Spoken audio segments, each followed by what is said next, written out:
And speaking of the Lions, they have poached one of our own. They have taken David Montgomery. They have made him their starting running back, and he will be great. Calling it right now, he's going to be great out in Detroit. I just know it. You know it's going to happen that way. It happens in Chicago all the time. Somebody leaves, and they do even better. David Montgomery was good here for a long time, but I guarantee you he's going to probably lead the league next year in running touchdowns, rushing touchdowns. I could see it, like Jamal Williams did. David Montgomery is going to assume that role, and I think he's going to have wild success out in Detroit. Now, this is interesting, and this is why I bring up David Montgomery. We have some new news on Montgomery, how he got signed by Detroit, and what happened with the Bears. So, Lions GM Brad Holmes came out recently, talked about why the Lions went to David Montgomery. Now, the question was, why couldn't they re-sign Jamal Williams? Holmes says, we tried, and said, quote, but when the market crystallized and it got to a point where David was in play, kind of within the range of resources that we had set aside, that's when we went ahead and went for it with David, which we're extremely excited about. Brian Poles said, in regards to Montgomery, came out and said this too, Chicago came close to re-signing him. Quote, I would just kind of sum it up by saying players do have a choice. I thought we communicated well, thought we negotiated well. At the same time, you don't always know what's going on in the background, but I thought we did a good job. We were transparent, we were organized, and it didn't happen. I felt like it was really, really close, though. Then apparently, according to Brad Biggs, the Vikings made a play for him. The Lions pried him away from Chicago and Minnesota because they offered more guaranteed money in the contract. Biggs said this, quote, Montgomery scored an $18 million 3-year contract from the Lions, and what's notable is that $8.75 million was fully guaranteed, $2.25 million was further guaranteed if he's on the roster on the third day of the 2024 league year. The Bears' offer to Montgomery did not include any guaranteed money behind or beyond year one of the deal. Wow. So we're seeing everything play out. Here's what I find funny. Everybody has something to say about David Montgomery. That means he's a good player. If Brian Poles has to come out and justify why Montgomery wasn't signed, then the Lions are talking, the Vikings are talking, all this reporting's happening, something's going on. David Montgomery is a quality piece, and I'm still disappointed that nobody could come to a deal with him, because I'll tell you what, we talked about this months ago. I was actually on the Tape Never Lies podcast, their YouTube show too. And we were talking about David Montgomery, free agency, how much would you pay for him per year to keep him? I said $10 million is my max, and I'd even be a little bit uncomfortable doing that. Well, Montgomery got 3 years, $18 million. That's $6 million a year. That's nothing.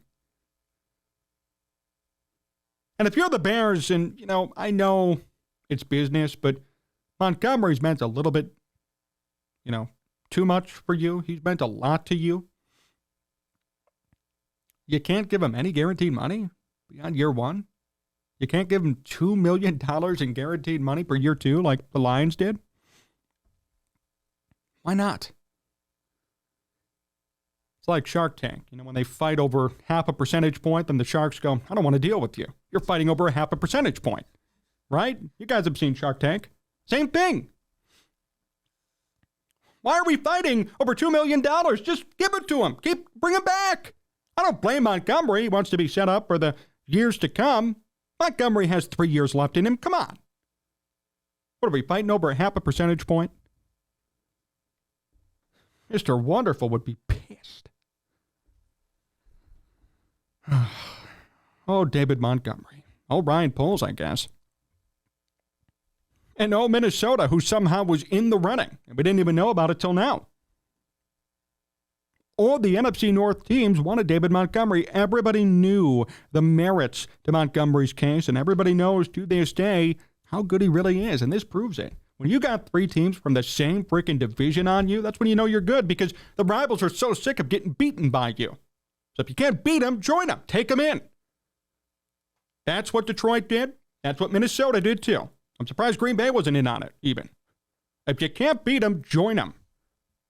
They were interested. They respected what Montgomery has done in a Bears uniform. We could sit here and be evaluators on the outside, say he sucked, or he did this wrong, or that wrong, or he's getting old. But at the end of the day, the team saw something. The Bears' top rivals, whom the Bears face twice a year, saw something. Goes to show you he's not long in the tooth, or being overpaid, or going to be too old, or has nothing left in the tank. David Montgomery is a very solid running back. And for some reason, nothing materialized. And now we're seeing kind of why it didn't happen. Ryan Poles has a reason. I'm not going to sit here and kill him for $2 million. And the Bears have running backs on staff. They're going to probably draft one too. That's fine. I'm not overly disappointed, but I am disappointed that had the Bears just offered him $2 million more guaranteed, he probably would have stayed. That does get me. I get you want your own people, Ryan Poles. You want your own running backs, your own wide receivers. You don't want to spend too much money, but you're obviously okay with still paying out the fourth most dead cap money in all of football this upcoming season. $20+ million. Why aren't you okay with guaranteeing David Montgomery $2 million in 2024? That's a good question. I'd love to know the answer to that. Probably won't ever get one, but we will see this year who was right and who was wrong. We don't know the answer today, but the optics don't look good for the Bears and their sake. And then, of course, Ryan Poles saying, I thought we communicated well, we negotiated well. I feel like we were really, really close. But then the whole report from Brad Biggs, Montgomery took the Lions' offer, according to a source, because the Bears did not include any guaranteed money beyond year one of the deal. Come on. And Poles said he's definitely going to run with a chip on his shoulder, so we'll be ready for that. But I communicated with him too. Happy for him. He's a guy I've respected since he was at Iowa State. I love the way he runs, so it's all good. Well, it's kind of all good, Ryan Poles. I mean, it's not all good because had it been $2 million more in guaranteed money, the Bears could have retained David Montgomery. They could have had Khalil Herbert still. They could have drafted somebody and had him learn from Montgomery, and in 2 years been really good. You wouldn't have had to go out and sign a veteran running back with 700 yards to his name from Seattle. I don't know. I'm just saying.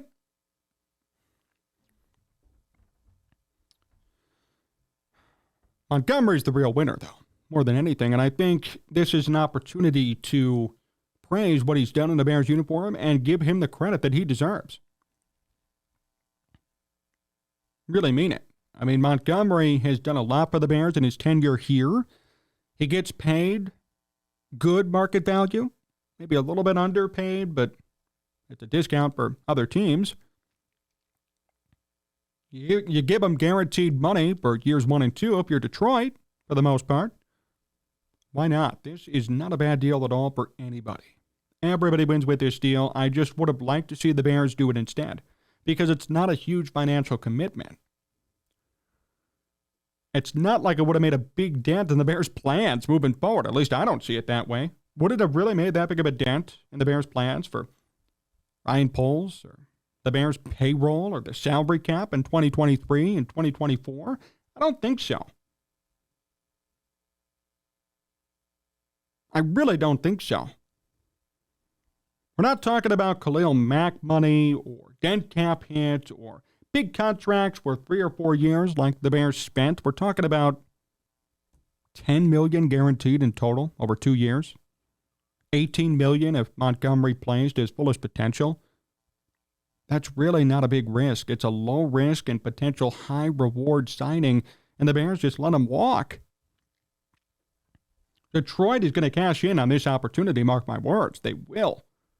They did the right thing here. They still have DeAndre Swift taking care of long runs in open field, runs around the 30 to the 30, but inside the red zone, watch out for David Montgomery. It's going to be the David Montgomery show, guaranteed. Jamal Williams last year had 1,000+ rushing yards, 1,047, I believe, and led all of football in rushing touchdowns.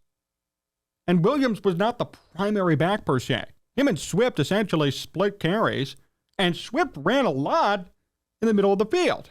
Now you have David Montgomery coming in to replace Jamal Williams. I think he's going to flourish in Detroit. Plus, on top of it, we heard from Dave Richard a couple of weeks ago that Dan Campbell's always loved David Montgomery and has wanted Montgomery for a long time and has known him for a while. So this is going to be interesting.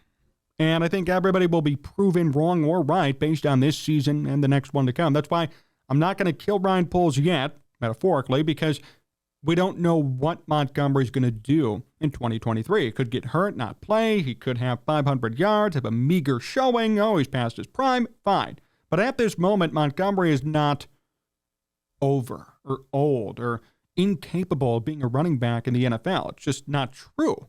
Even based on last year, well, he was hurt half the time. When healthy, he could get you 900 to 1,000 yards per season and now may get you a lot of touchdowns. But I found this report just so fascinating, and I'm so happy it came out because we were all kind of confused when the news hit, weren't we? I mean, I was pretty stunned. Why are the Bears not going to pay him $18 million over 3 years? Why is this such a big deal? Why did he leave? And now we're finding out more and more. And at the surface, I find it sad that Ryan Poles didn't just pay him what he wanted, $2 million more potentially. That's all it could have been. This is Shark Tank. We're fighting over a 0.5 percentage point, 2 percentage points, when at the end of the day, you're going to get a shark. All these entrepreneurs, I have a great business. I don't want to lose my valuation. I don't want to lose my company. Well, I'd rather give up 15% of my company for $200,000 and just do it and know I have a shark than, 12.5, 10% going back and forth. You're going to get a damn shark, dude. Just make the deal. And it's the same here. You're going to get a good running back for potentially 2 or 3 more years. You don't have to worry about your position. All it's going to cost you is $2 million more. Is it really that hard to do? I don't know. But I am not a fan of this situation. And with this report coming out, it sheds more light on why the Bears did not re-sign David Montgomery. And I have to say, at the surface, not the right move by Ryan Poles.